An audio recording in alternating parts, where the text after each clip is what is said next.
皆さんこんにちは、中村隆です。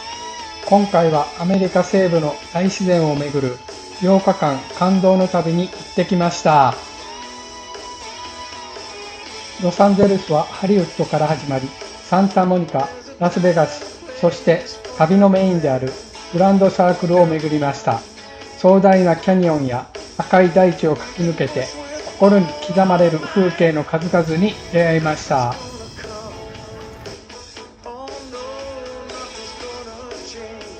私にとって今回の旅の最大の目的は約束の地に行くということです。その約束の地とはグランドキャニオンです。今を遡ること25年、当時30歳だった私はこの地を訪れています。この時初めての海外旅行で今まで見たことのない壮大な渓谷グランドキャニオンを見てひどく感銘を受け、いつか必ずこの地に再び訪れると自分に約束しました。そしてついに今回の旅でこの約束を果たすことができました。アメリカの大地が育んだスケールの大きさ、大自然の美しさにただただ圧倒され、心の底から感動した旅でした。一生に一度は必ず訪れるべき場所でもあります。この動画は1日目から8日まで6本の動画でお送りします。他の動画では紹介されていない各名所にまつわる話などを織り交ぜていますので、ぜひ最後までお楽しみください。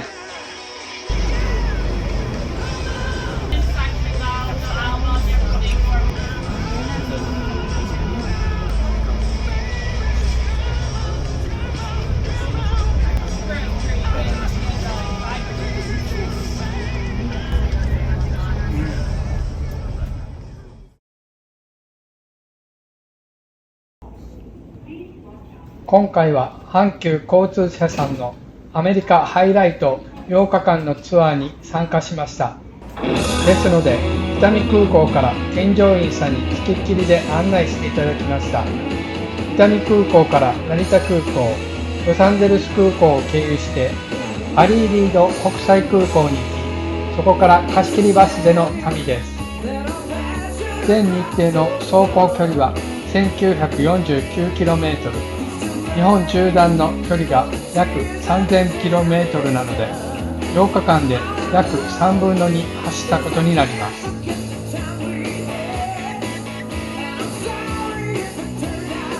北海道の宗谷岬から岡山市までの距離ぐらいです。アメリカ西部大自然を巡る旅はグランドサークルを巡る旅です。西海岸のユタ州とアリゾナ州の境にあるレイクパウエルという巨大な人造湖を中心に半径 230km の円を描くと、8つの国立公園と16の国定公園が含められることから名付けられた世界屈指の公園群、それがグランドサークルです。グランドサークルの各国立公園は地層の歴史をその目で見ることができるグランドキャニオン国立公園や類を見ない様々な地形を見ることができるアーチーズ国立公園など、アメリカの壮大な大自然をダイレクトに体験することができます。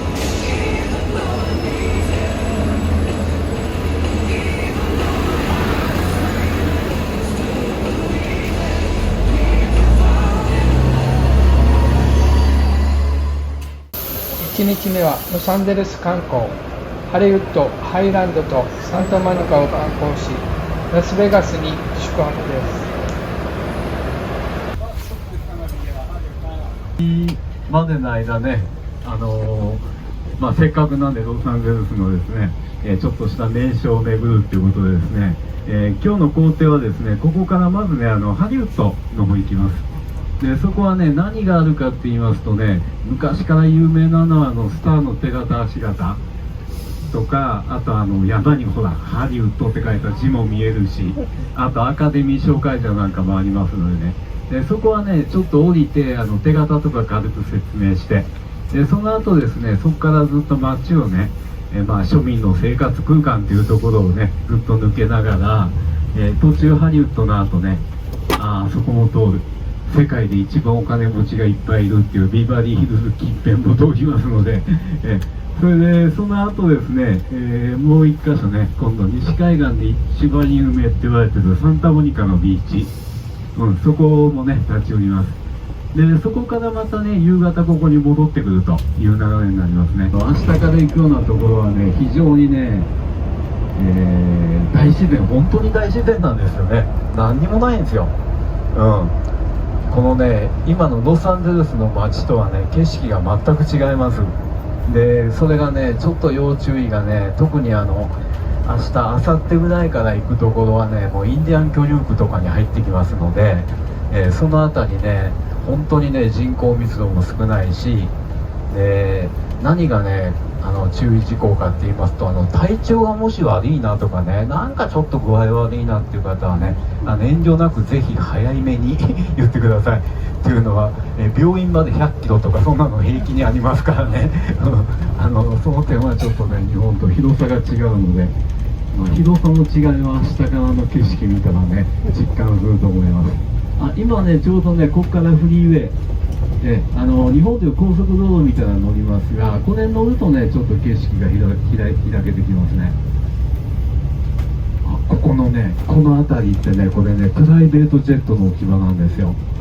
プライベート、プライベート、オーナーが持ち主が普通の飛行機じゃない飛行機ですよね。あれでも最初はね映画とは全く関係なかったんですよ。下にね山を切り開いた不動産屋さんがねハリウッドランドっていう名前でその新興住宅地売り出した時の看板なんですよね。そう、不動産屋の看板で、もう建て替えで3つ目なんですけどね、一番最初の看板はねちゃんとねハリウッドランドって書いてあるの。でもう2つ目3つ目はハリウッドだけの文字になって、で今はもう映画協会が管理してますね。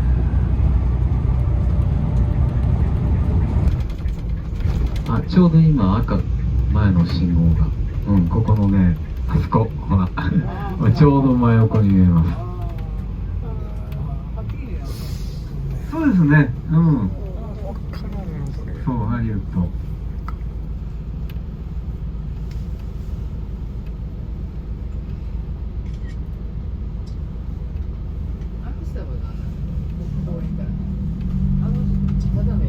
も入れるし、テレビでも入れるしね、とりあえず芸能界に貢献した人、歌手なんかでも入れます。で今キャピタルレコードの本社ビルが右に見える丸いの、もうあれねやはりレコード会社、レコードをもじってねまん丸にしてますね。キャピタルレコードっていう有名なレコード会社の本社ビルです。でウォーク・オブ・フェームっていうこのね星のマークはねもう2300個ぐらいありますね。全部見るのが大変です。ってんですよ、ここドルビーシアターって黒い看板に白い字で書いてるあれアカデミー賞会場、で今のね信号からアカデミー賞の日はねもうこの道も全部赤絨毯で全部閉鎖です。で今ね右斜め上ここにぴったし真ん中にほらハリウッドってあれわざとあれが真正面になるようにね斜めに作ってるんですよ。で次はねこの右手にねちょっと古めかしいね映画館なんですが、ここチャイニーズシアター、この下に手形がいっぱい落ちたの。これも古いホテルがあって、このルーズベルトホテルっていう左前、これね一番上に昔ねチャップリンが住んでた、チャップリン変わり者で家持たなかったんですよね。ここに住んでた。でここはねモンローもね結構長い間ね滞在してて、でそのモンローの部屋にねマリリン・モンローが特別注文した姿見がね今でも残してる。亡霊が映るっていう怖い話もありますけどね、嘘か本当か分かんないけど。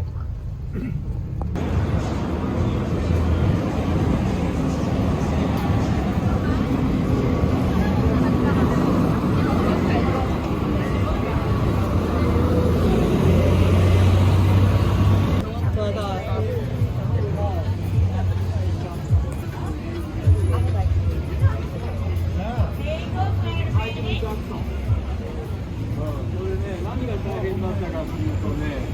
マイケル死んじゃった時にね、みんなね、花束をここに持ってきたわけ。それがどうなったかって言ったらね、花束の山が3メーターぐらいになっちゃった。それでもうそれからね、5日間ぐらいね、歩道が通行止め、花束で通れなくなりました。歩道がちゃんと回路がね、かけましたけどね。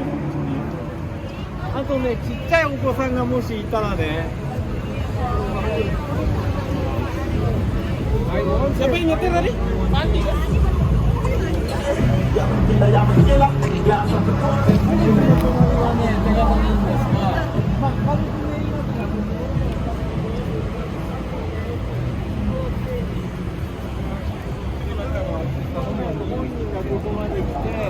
で、押して、で、全部サインもね、全部本人の手書きです。あと隣がね、エディ・マーフィー。ビバリーヒルズコップスで有名だった。でこれねちょっとね変わり種、人間じゃないんですけど、スター・ウォーズのロボットです。 R2D2 に C3PO に一番向こうからダース・ベイダー、スター・ウォーズのロボットで、その上がねこれ大物が2人。これね2人一緒に来たんですけれど、ほらスピルバーグとねジョージ・ルーカス2人とも監督、一緒に来ました。でその向こうがハリソン・フォード。あと皆さんね、往年の名スターがここにいるんですよ。クリント・イーストウッド、これすごい力強い、手なんかもすごいなんかこう力強いですね、クリント・イーストウッドで、クリント・イーストウッドの上がモーガン・フリーマンで、その上もう女の人に大人気、男前トム・クルーズトム・クルーズが入ってます。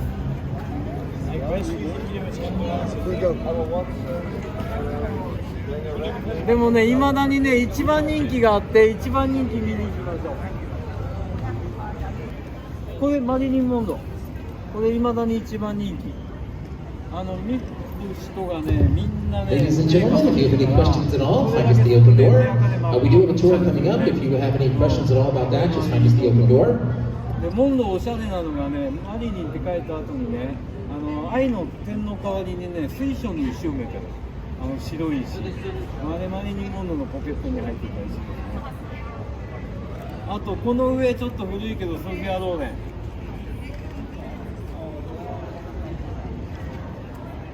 あとひねくれもんでね上下逆さまに押した人がいて、スティーブ・マックイーン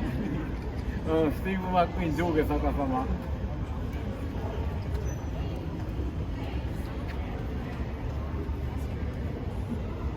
皆さんもうちょっと前に来て、ここね全員男前ばっかり。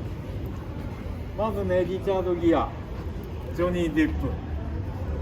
マイケル・ダグラス、アルパチーノ、ショーン・コネリー、でロバート・デ・ニーロ、全部男前ここ、でハンガーゲームっていうねヒットした映画の電池もここに入ってる。ハンガーゲームのちゃんとして、あとはね日本人だったらこれはねちょっと見といたの。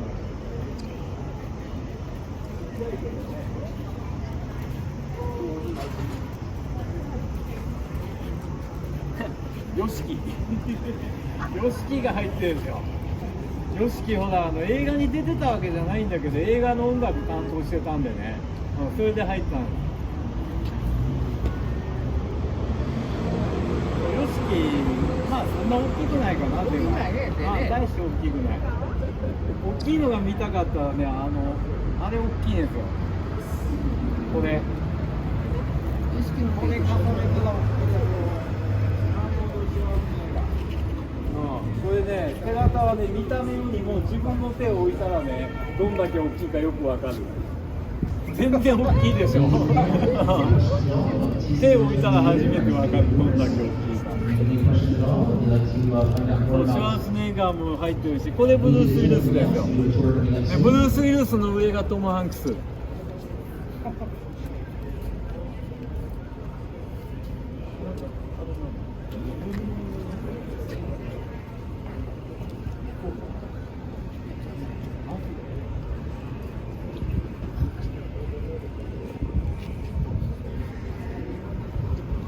向こう側まだちょっとあるんで向こうも行ってみましょう。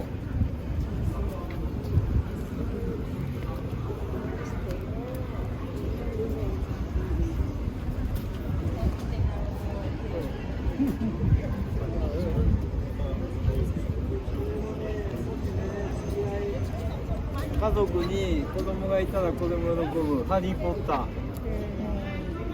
リー・ポッターがここにあります。ちゃんとね魔法のスティック持ってきて魔法のスティックでもしちゃうのハリー・ポッター。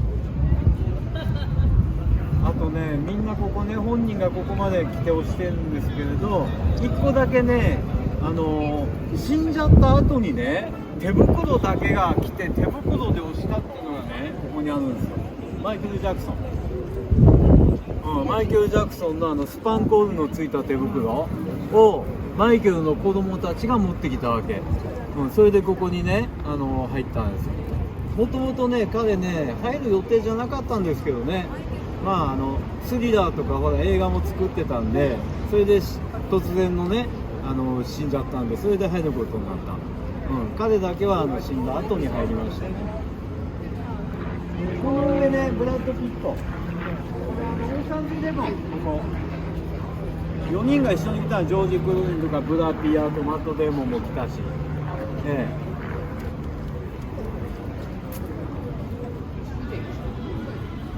1個ね特別扱いされたのがあるのでこれ見といた方がいいと思う。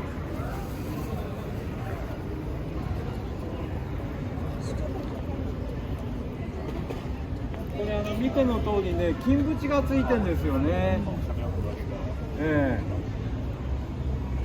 あんまりにも映画が売れたんでねもう別扱いになったの。クラーク・ゲーブル何かって言ったら風と共に去りぬです映画はね。あれがもう大ヒットしすぎてね、クラーク・ゲーブルが入ってる。あとはここにもね昔の男前がいる。ローマの休日、この下ですね、グレゴリー・ペックなんか指長くて細くて繊細な手してますね。ちょっとねがっかりする話があるんですよ皆さん。これねみんな知らない事実。何ががっかりするかっていうとねジョン・ウェーンかっこよかったでしょ。本当はねジョン・ウェーンってねチビだったんですよ。足あんなちっちゃくてそれでね本人もコンプレックスがあったからグーで押してるんですよ、ね、手もちっちゃいから、グーで押してるんだけど足はもう隠せないからちっちゃいまま、ジョン・ウェーンって本当はねあんま大きくなかった。そうなんですか。大変だったって撮影がもうね馬までちっちゃいのにしてライフルもちょっとちっちゃくあつらえて大きい人とのねツーショットで写すときは距離感をつけて大きく見せた。ジョン・ウェーンと本当はもう大きくなった。ただ当時はまだほらテレビがあんまり普及してなかったから一般人にはあんまりバレなかった。Ladies and gentlemen, if you have any questions at all about the TCL Chinese Theater, just find us at the open door. Looking for your favorite handprints or anything else. If you じゃあ have こ questions のま about ま the ね tour, アカデミー賞の会場の方行ってみましょう。もう一つね結構新しい最近の映画アベンジャーズもここにプレートと一緒に入ってます。これアベンジャーズ。アカデミー賞の方行きますね。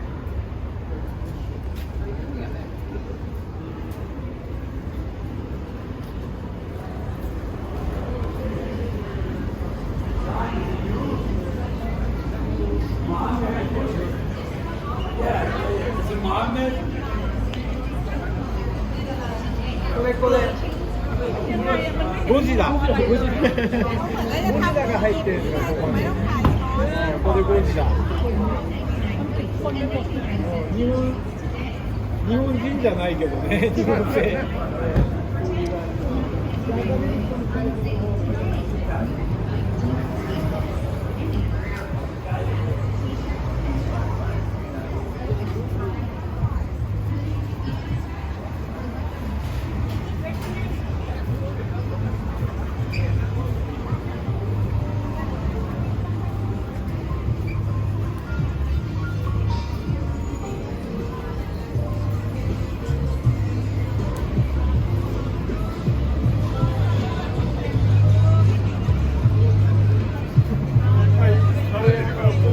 ア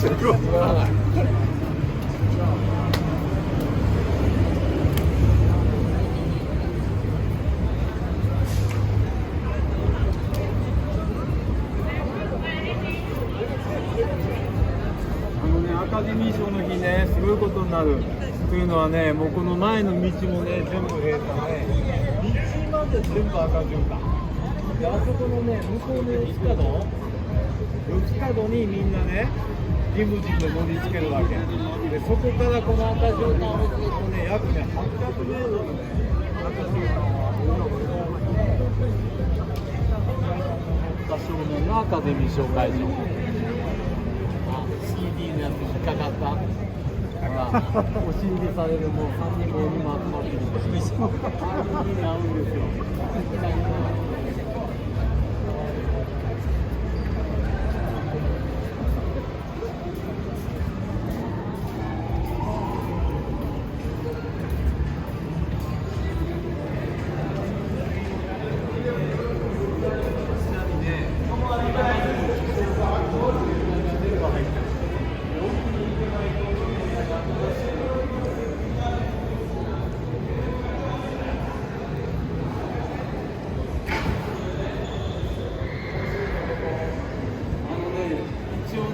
2071年まではここでやる予定なので、枠が用意してある。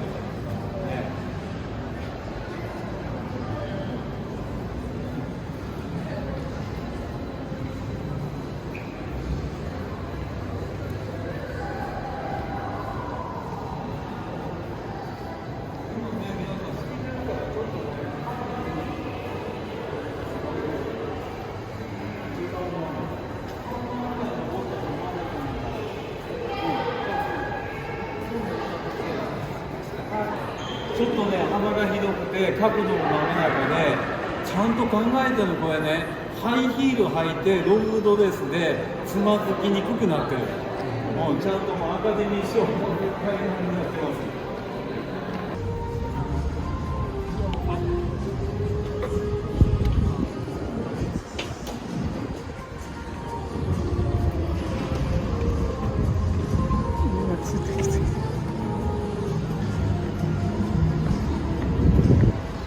ね、あんまり大きくは映んないけど、よかったら写真を撮りますよ。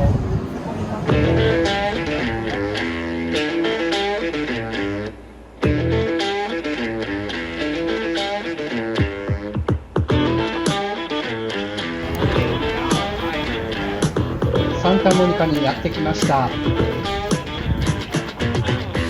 サンタモニカはカリフォルニア州ロサンゼルス郡にある人気のビーチタウンで、太平洋に面した美しい景色とリラックスした雰囲気が魅力です。ロサンゼルス国際空港から車で約30分の場所にあります。このアーチですが、夜になるとこのように光ります。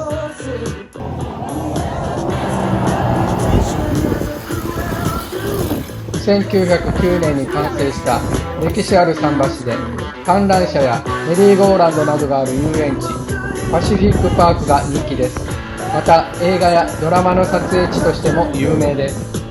世界的に大ヒットした映画「フォレスト・ガンプ」で主演のトム・ハンクスが走ってのアメリカ大陸横断をする中で、西海岸のこの桟橋までたどり着きます。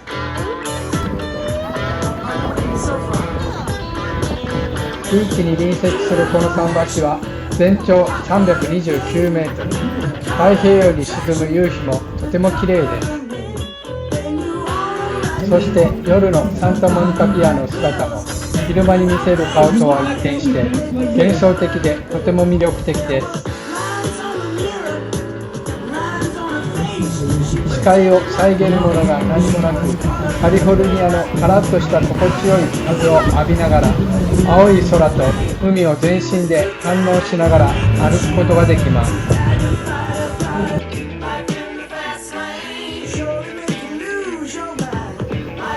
そしてこの桟橋にはルート66の終点の看板があり、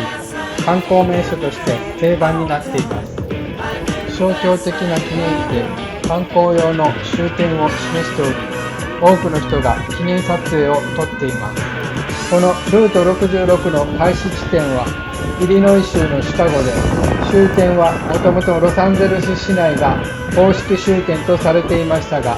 その後サンタモニカまで延伸され、観光的にはピアが終点として定着しました。正確な終点の場所はサンタモニカピアのすぐそばにあるオーシャンアベニューとサンタモニカブルバードの交差点付近です。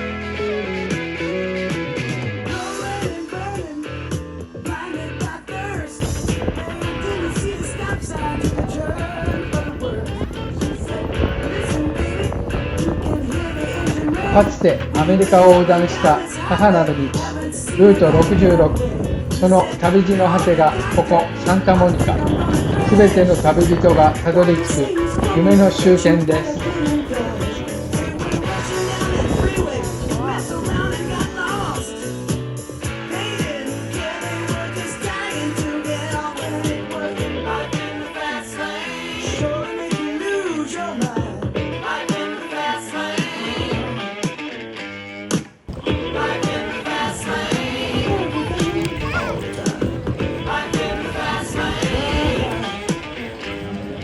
なんか作ったように歩いていますが、これはハンバーガーを食べた後なので、歯に詰まっているものを舌で必死に取っていたんだと思います。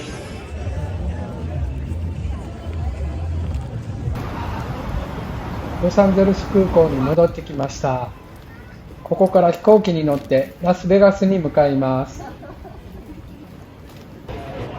出発時刻まで2時間ほどあるので、空港内を見て歩きたいと思います。こちらの店はお土産売り場があるコンビニですね。ロサンゼルスのトレーナーが売られています。そしてお菓子なども売られています。ロサンゼルスの帽子も売られていますね。そしてここにもパーカーが。こちらはマグカップです。本なども売られています。これはお土産ではないとは思います。そして栓抜き付きのマグネットも売られています。カリフォルニアのマグネットも売られています。かわいいデザインですね。キーホルダーなども売られています。そしてこれは何でしょう。ミントかな。M&M のチョコレートが売られています。キットカットも売られていますね。こちらはナッツ系のお菓子ですね。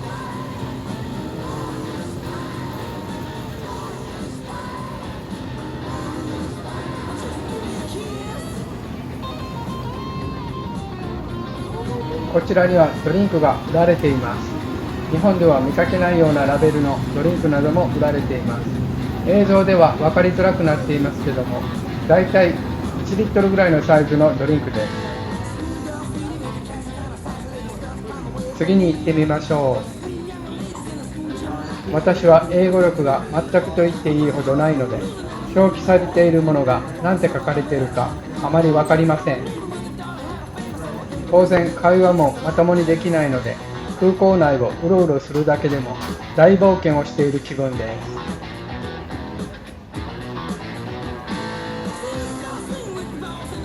こちらはコーヒーショップですね。飛行機もめったに乗らないので、空港内を歩くだけでもワクワクします。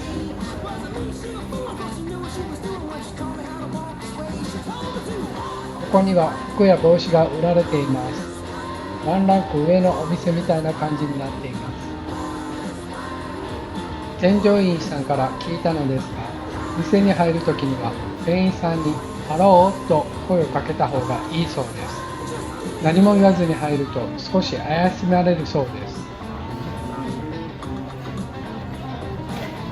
す。そういえば私のお店でも外国人はハローと言って入ってくる人がいます。ラスベガスに着く頃には夜中の12時頃になっているので、ここで食事をしながらお酒を飲みたいと思ってうろちょろしていたのですが、ハンバーガーやピザしかなかったので、結局またハンバーガーを食べてからバーに行ってビールを2杯ほど飲みました。ラスベガスに到着しました。ラスベガスに到着すると空港内にいきなりカジノがあります。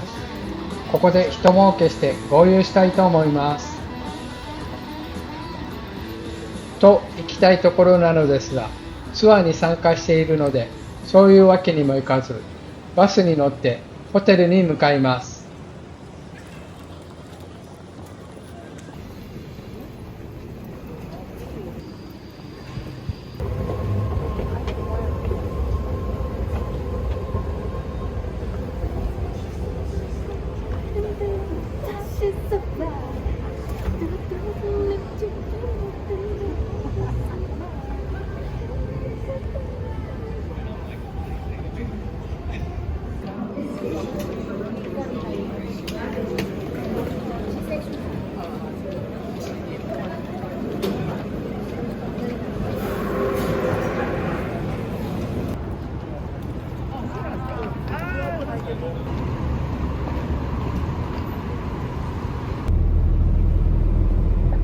はい、じゃあね、皆さんね、ラスベガス、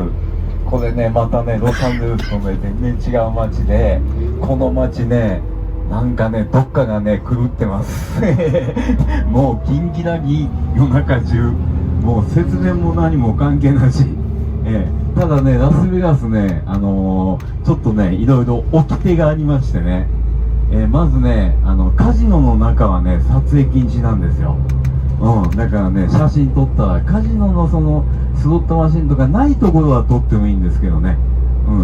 で、あとはね、もう一つね、後日ほら、こっち戻ってきてからですね、日にちがあってうろうろすると思うので、一日ね。その時にね、大きなね、メインストリート歩いてたらね、大きなね、交差点っていうのはね、横断歩道を渡るんじゃなくて、もうほとんど全てがね、陸橋です。大きな陸橋でね、ただエスカレーターとかエレベーターもついているような陸橋なので、陸橋を渡るようにしますね。で、万が一ね、タクシーとか使う場合ね、これロサンゼルスと違ってね、ここはタクシーもいっぱいいるんですが、道でね、手を挙げて止めるっていう習慣がないです。全部ね、ほとんど全部ね、街がね、ホテルなんですよね。だからホテルから行きたい場所の近くのホテルに移動と。ホテルのタクシー待ってるんで、そこから乗ってホテルに移動っていう形になりますね。道で手を挙げてもね、止まってくれない。止める習慣がないですから。で、ベガスはね、いろんな秘密がありましてね、もうカジノに行ったらね、なんせね、入り口は分かりやすいんだけど、中入ったらなんか、こう、わざと斜めにね、スロットマシンとかね、こう、並べててね、こう出口が分かりにくくなってて、そう、これ作戦ですよね。いろいろありますね、ここはね。で、さっきもちらっと言ったけど、どんないいホテル泊まってもね、ホテルの部屋がえらい殺風景です。ね。で、一つね、大事なことなんですが、これはね、ラスベガスだけに限らずですね、この、アメリカ全体に言えることなんですけどね、まあ悪い言葉で言えばですね、国中がですね、いい加減です。全体がいい加減に動いてます。日本みたいにきっちりしてない。で、どういうところがいい加減かって言いますとね、例えばね、部屋の時計ね、ホテルの部屋の時計なんか日本で絶対合ってるじゃないですか。信用しない方がいい。合ってない場合も多々あります。で、なんせね、それはね、この旅行中もしかしたら感じるかもしれないですね。国中がね、なんかね、いい加減なんですよね。というのは日本がやっぱりね、世界で一番きっちりしてるんで、日本と比べてどこでもいい加減なんですけどね。だから僕らもね、行くとこ行くところね、ほら、モーニングコールとかも入れる場合があるんですけどね、私の部屋は鳴ったけど、私の部屋は鳴らなかったとかね、多々あるんですよ。だからね、自力でもね、ちゃんと起きるようにしておいた方がいいですね。明日の朝はね、このルクソールね、特にモーニングコールがいい加減なので、もうね、モーニングコールは入れてないです。で、自力でね、なんとか起きるようにしていただいて、で、部屋からね、その、朝のレストランまでもね、結構ね、部屋によってはね距離があります。ここね何でもかんでも大きくてね、今日のルクソールもね、外から見たらそんな大きく見えないんですよね。ところが中入るとね、その一軒のホテルでもちょっと迷子になるぐらいのね広さがありますね。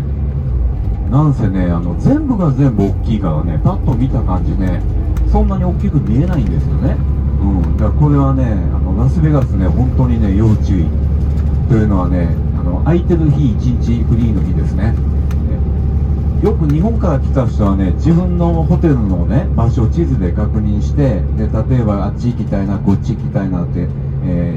思ってる方いると思うんですけどね、歩ける距離っていうのの目安がね、大体ねホテルをね3軒か4軒ぐらいが限度です。それ超えたらね相当歩くことになる。例えばね、ここに世界最大のねMGM っていうホテルがあるんですけどね、そのホテルなんかね駐車場の方まで敷地面積入れると1軒のホテルでね650メーターあるんですよ。端から端までね。だからねこうパッと見たらね近そうに見えるわけ、大きいから。ところがね見えてんのにね歩いても近づいてこなくて、で後でねやっぱり距離があったんだなって気づくんですよね、皆さんね。だから大体目安はねホテル3軒か4軒ぐらい歩くっていうのがもう限度ですね。それ以外はねほら乗り放題のバスとかも走ってますのでね、まあ有料ですけどね、1日券とか買えば24時間乗り放題とかいうのもあるので、まあそれはまたこっち戻ってきてからですね。今日はもう寝るだけになると思うので、今日のね、場所はですね、これラスベガスブルーバードっていうメインストリートの、方角的にね南から北に向かってそのメインストリートがずっと続いてるんですけどね、今日はね一番ねその南側のここから賑やかになるぞっていうスタートの地点あたりですね、ルクソールは。で逆に、トランポホテルはねそこからまだ北にずっと行ってもう半分よりもまた北側になりますね。あれね緑今隠れた。この間ねすごいのできてスピアってほらブルーのあれねもうね巨大な球体全部ね LED でねいろんな柄がね出てきます。バスケットボールになったりね目の玉になったりね、それがね巨大、本当に巨大。この間ね僕ねトランポホテルのね27階に泊まってたんだけれど、27階よりもボールの方が上でしたね。それぐらいの大きさです。なんせこの街はちょっとね狂ってます。でもここはねもうアメリカ中からでもね他の州からでもみんなね1年に1回とかねもうねこう羽目を外しに来る場所なんですよね。というのはアメリカね基本的に普通の街はね、例えばビール飲みながらとかお酒飲みながら外を歩いてたら法律違反なわけ。ところがラスベガスはいいんですよ。でカリフォルニアなんかもねタバコなんかもね室内全面禁煙なんだけれど、ここはねカジノでは吸える、っていう風にねもう何でもかんでもここちょっと緩いんですよね、全てが。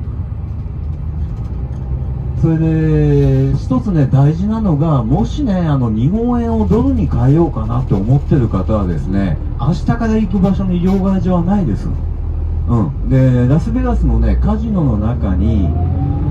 よく見たらカジノのねどっか壁際にねキャッシャーっていうね場所があって、なんか銀行の窓口みたいな人がいるんで、そこにね日本円持ってってエクスチェンジって言ったらね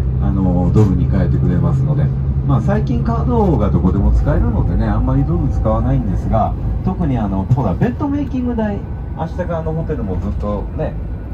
何ドルかかかると思うので、枕線ですよね、そういうのがもしちょっと、足んないかなという方はですね、今日変えるしかチャンスはないですからね。だいたいね1人2ドルぐらい。この看板有名なんですよね、このラスベガスっていうこの左の、ここみんなね写真撮ってる人いると思う、何人か。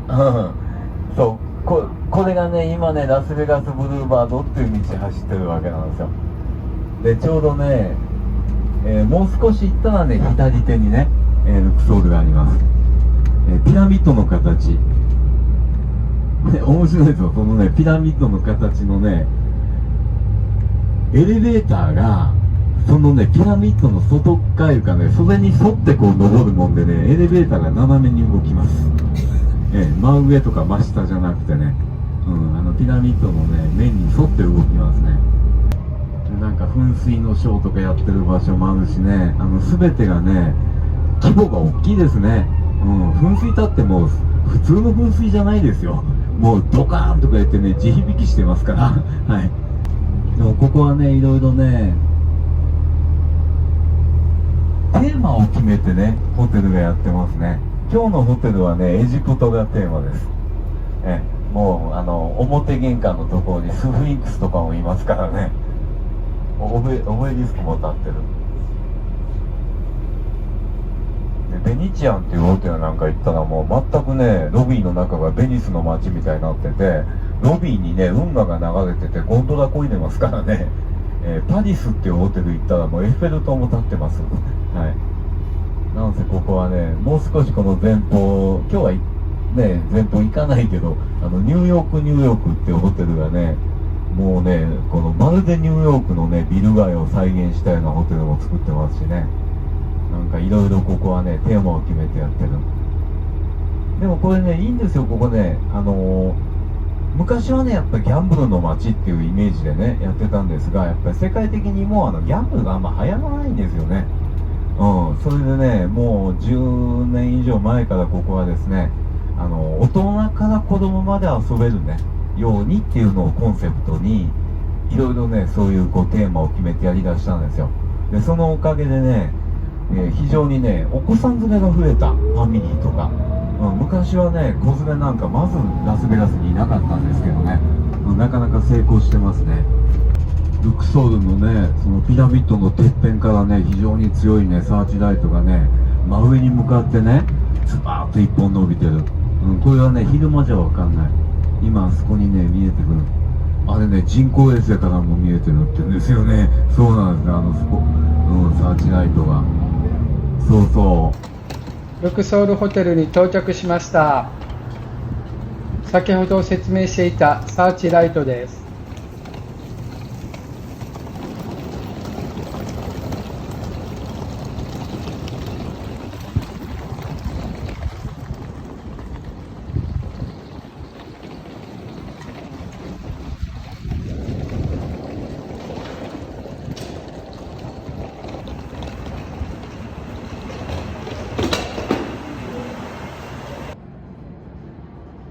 20階からロビーを見下ろしています。そ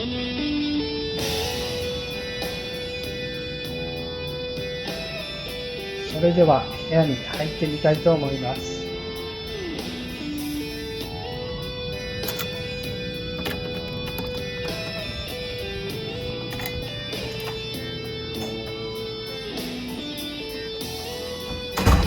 室内はこんな感じになっています。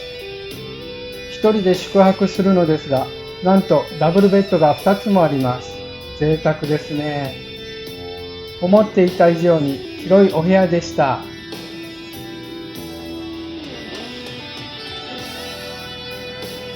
ピラミッドの形に作られているので、窓は斜めになっています。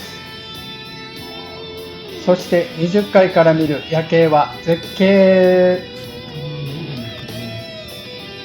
網戸のようなものがあって、あまりきれいに見えませんでした。日本では当たり前のように用意されているスリッパはありませんので、100均で買ってきました。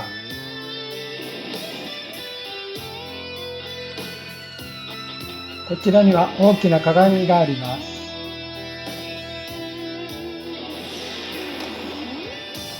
トイレもこの広さです。洗面台の鏡もこんなに大きいです。ハンドウォッシュとボディローションは置かれていますが、歯ブラシやコップは置かれていません。これも事前にしていたので、歯ブラシ、歯磨き粉は持ってきました。25年前にラスベガスで宿泊した時は、アメニティが充実していたのですが、環境に配慮してなのか、今では本当に最低限のものしか置かれていません。いっすよ。じゃあシャンプーとボディウォッシュだけやね。フェイスがない。うまいな。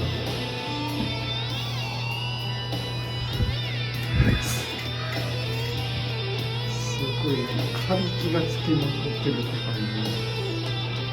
この部屋にはバスタブはついていません。新館のタワーの方にはついているそうです。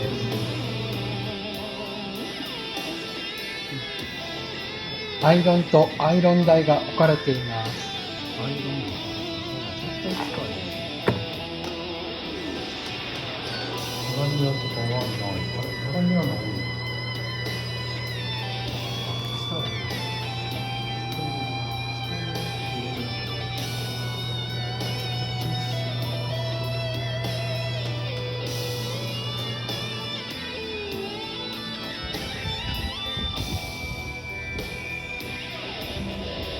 ホテルの前に来てみました。ルクソールは巨大な黒いピラミッド型の本館とタワーと呼ばれる2棟の新館から成り立っています。ピラミッドの高さは106メートル。建設当初はラスベガス大通りで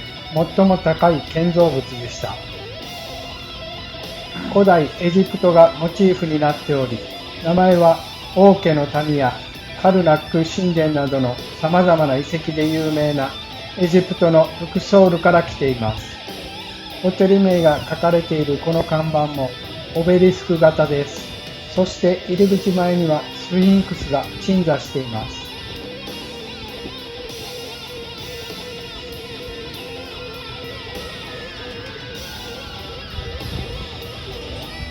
遠くから見ているとさほど大きくは見えませんが、近づいていくと巨大さに圧倒されます。それではスフィンクスのお腹にお邪魔したいと思います。入り口前はこんな感じになっています。ツアーの人たちと入った時は裏側から入ってきました。こちらが表側になります。この像は古代エジプトのファラオを模した像です。特徴的なネメス頭巾とスカート状の衣装を身につけ、腕を体側にぴったりと身につけた姿勢が典型的なファラオ像のスタイルです。そしてこの石の壁には古代エジプトのヒエログリフやレリーフを模した装飾が施されています。実際の歴史的な壁画ではなく、古代エジプトの神殿や墓に見られる様式を再現したデザインです。それでは中に入ってみましょう。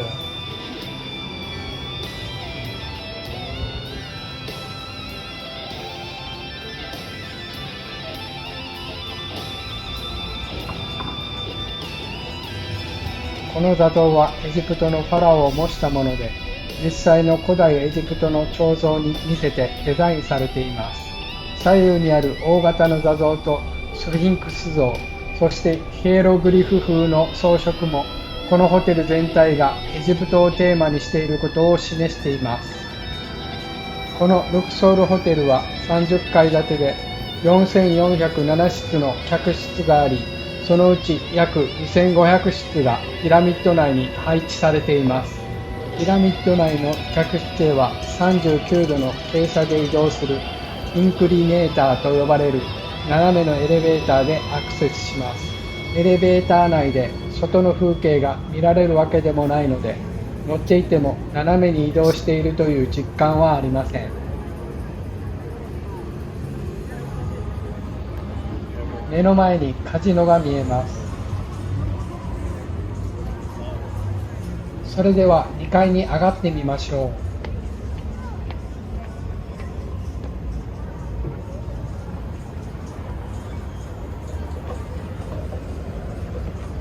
う。上を見上げると吹き抜けになっているため幻想的な雰囲気です。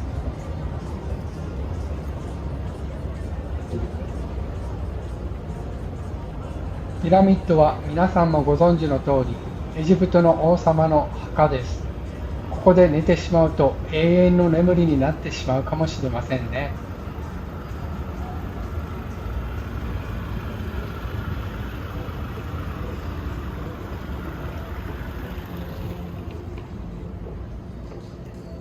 こちらのお店はディアブロのカンティーナです。メキシカン料理が楽しめるお店です。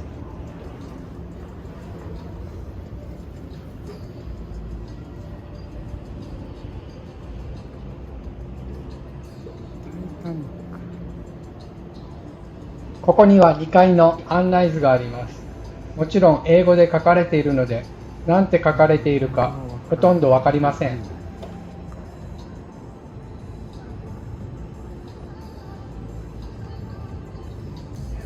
ここにもオベリスクがあります。表面にはヒエログリフのような装飾が施されています。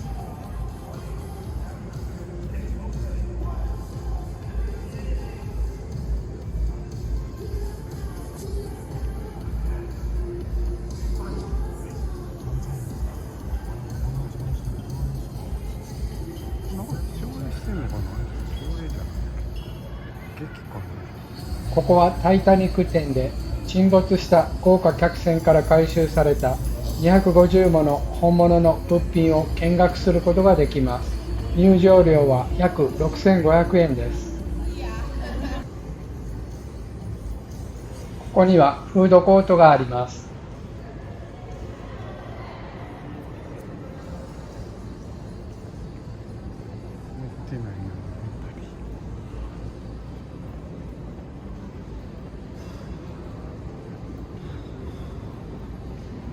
ここにはツタンカーメン王の墓などの展示がされています。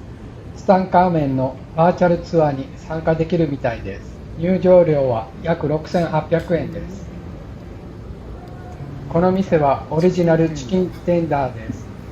フライドチキンやチキンサンドイッチが人気のアメリカンファーストフード店です。ビールも提供されています。営業時間は6時から24時です。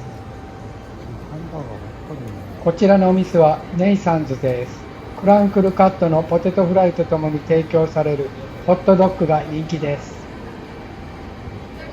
この店はジョニーロケッツです。1950年代風のアメリカンダイナーでハンバーガーやシェイクが人気です。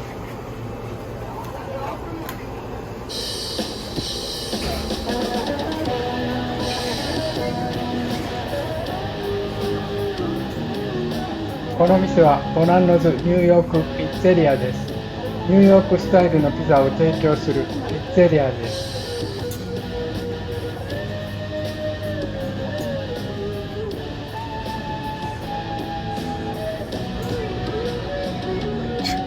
この店は LA サブズです。サンドイッチやサブを提供するファストフード店です。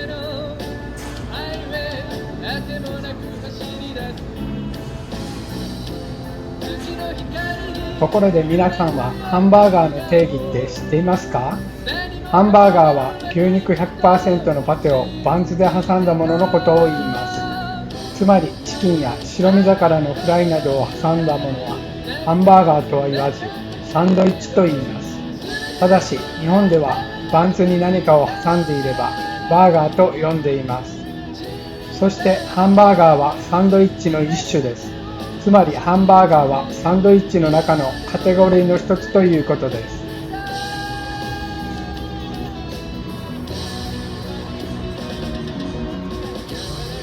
ここではセクシーでエネルギッシュなバーレスクショーを楽しめることができます。15人のダンサーによるパフォーマンスとボーカリストの歌声が特徴です。約1時間半のアダルト向けのショーです。